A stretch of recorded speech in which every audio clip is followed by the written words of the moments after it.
في القلب مشاعر أخفيها قد أشرقت الشمس عليها عن خطط لم أعبأ فيها ستكون بأيامي فرقا فحياتي قبل الحلقات تيه بضياع.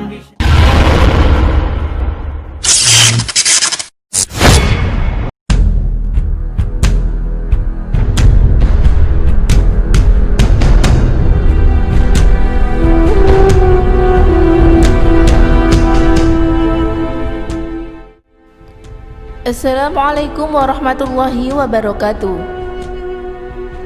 Suatu ketika berkumpullah Nabi Muhammad SAW bersama sahabat-sahabatnya yang mulia.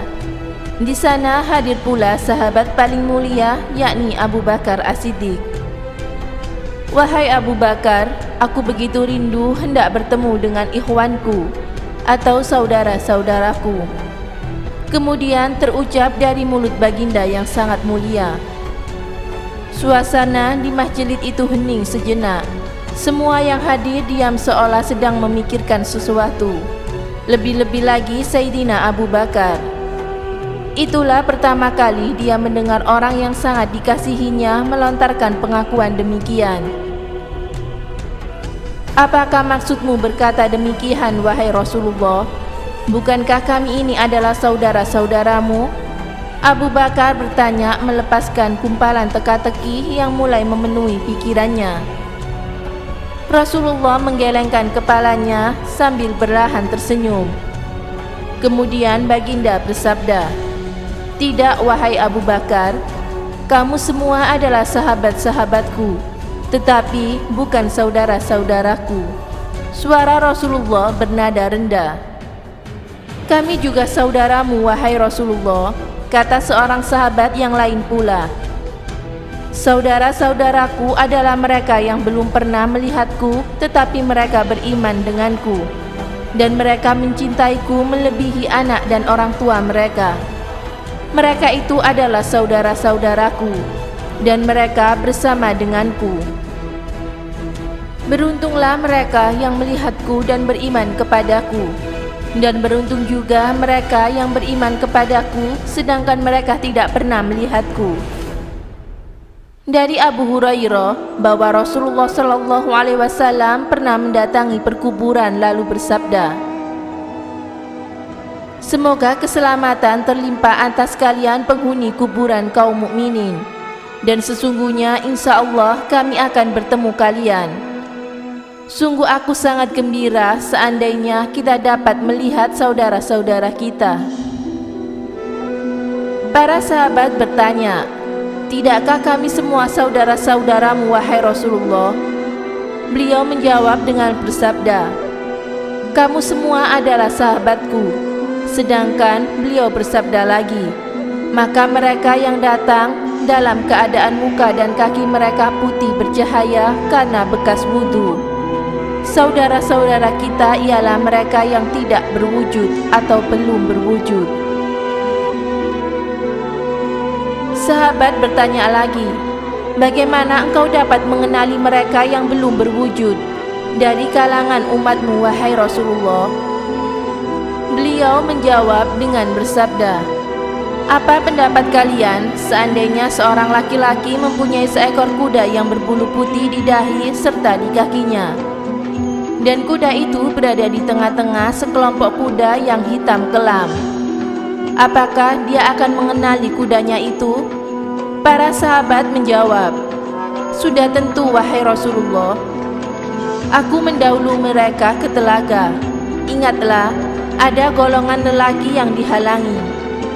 Dari Ibnu Abbas radhiyallahu anhu diriwayatkan suatu ketika selepas sholat subuh, seperti biasa Rasulullah SAW duduk menghadap para sahabat. Kemudian beliau bertanya, "Dari datang ke telagaku sebagaimana dihaluinya unta-unta sesat, aku memanggil mereka, 'Kemarilah kamu semua.' Maka dikatakan, 'Sesungguhnya mereka telah menukar ajaranmu selepas kamu wafat.' Maka aku bersabda, 'Pergilah jauh-jauh dari sini.'" Hadis riwayat Muslim. Siapa manusia yang paling menakjubkan imannya menurut Rasulullah SAW? Sahabatku, berbahagialah kita umat Nabi Muhammad SAW, karena kita yang beriman kepada Allah dan Rasul-Nya adalah orang yang paling menakjubkan imannya menurut Rasulullah SAW. Wahai manusia, siapakah makhluk Tuhan yang imannya paling menakjubkan? Malaikat, ya Rasulullah, jawab sahabat. Lalu Nabi Muhammad SAW terdiam sejenak.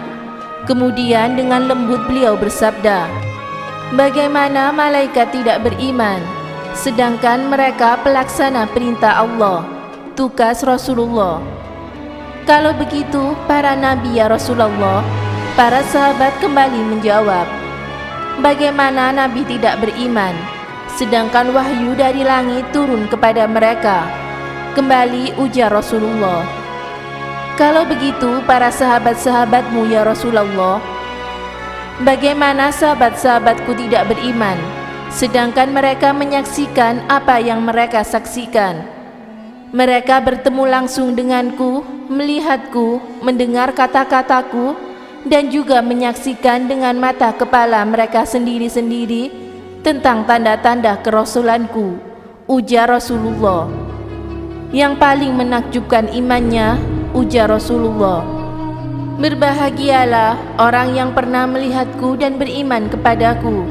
Nabi Muhammad SAW mengucapkan itu 1 kali. Adalah kaum yang datang sesudah kalian semua. Mereka beriman kepadaku tanpa pernah melihatku. Mereka membenarkan tanpa pernah menyaksikanku. Mereka menentukan tulisan dan beriman kepadaku. Mereka mengamalkan apa-apa yang ada dalam tulisan itu. Mereka membelaku seperti kalian membelaku. Alangkah inginnya aku berjumpa dengan saudara-saudaraku itu. Kemudian Nabi Muhammad SAW meneruskan dengan membaca Al-Quran, surat Al-Baqarah ayat 3. Mereka yang beriman kepada yang gaib mendirikan sholat dan menginfakkan sebagian dari apa yang kami berikan kepada mereka. Lalu Nabi Muhammad SAW bersabda, berbahagialah orang yang beriman kepadaku padahal tidak pernah melihatku. Nabi Muhammad SAW mengucapkan kalimat kedua itu hingga 7 kali. Hadis riwayat Musnad Ahmad. Semoga kita semua, orang tua kita dan anak-anak keturunan kita semua termasuk dalam golongan orang-orang yang soleh, orang-orang yang menakjubkan imannya menurut Rasulullah SAW dan kelak bisa mendapatkan syafaatnya serta berkumpul dengan Rasulullah SAW di surga nanti. Amin ya rabbal alamin. Wallahu a'lam bishawab.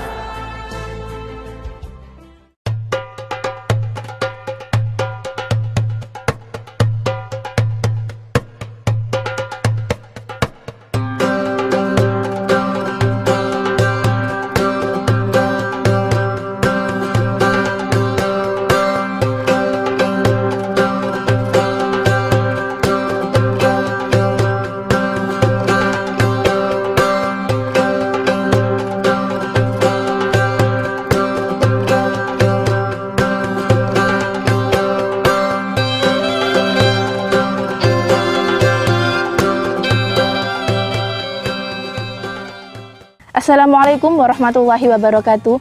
Nabi Muhammad SAW memiliki banyak sekali keistimewaan. Salah satunya adalah beliau diutus oleh Allah Subhanahu wa Ta'ala untuk seluruh umat, dan beliau juga diutus oleh Allah untuk seluruh jin di alam semesta. Berbeda dengan nabi-nabi sebelumnya. Kalau nabi-nabi sebelumnya beliau hanya disuruh untuk umatnya saja, bukan untuk umat yang lainnya. Oleh karena itu, jika ada seseorang yang mendengar dakwah Nabi Muhammad SAW dengan membawa kitab suci Al-Quran, lalu mereka tidak beriman kepada Allah dan Rasul-Nya, maka neraka jahanamlah yang tepat untuknya. Agama Islam adalah agama penyempurna dari agama-agama sebelumnya. Begitu pula dengan Al-Quran.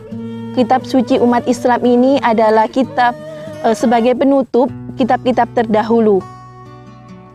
Kitab Al-Quran, kitab suci Al-Quran juga sebagai pedoman untuk seluruh umat pada semua zaman, bukan hanya untuk umatnya Rasulullah, tapi untuk semua umat para nabi.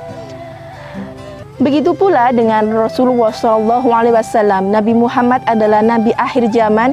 Tidak ada nabi lagi setelah Rasulullah SAW. Dan seandainya ada seorang nabi yang masih hidup, maka tidak ada pilihan lain. Mereka harus mengikuti syariat Nabi Muhammad SAW.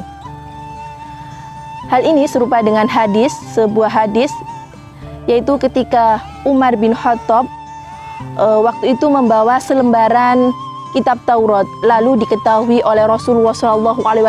Maka Rasulullah berkata kepada Umar, "Wahai Umar, seandainya Nabi Musa alaihissalam masih hidup, maka tidak ada pilihan lain. Dia harus mengikutiku."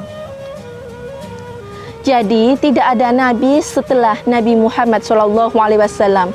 Ketika ada orang yang mengaku dia adalah nabi di zaman sekarang ini, maka itu adalah kebohongan yang nyata, dan itu adalah perbuatan yang syirik, karena tidak ada nabi lain selain Nabi Muhammad SAW sebagai nabi penutup dan nabi akhir zaman.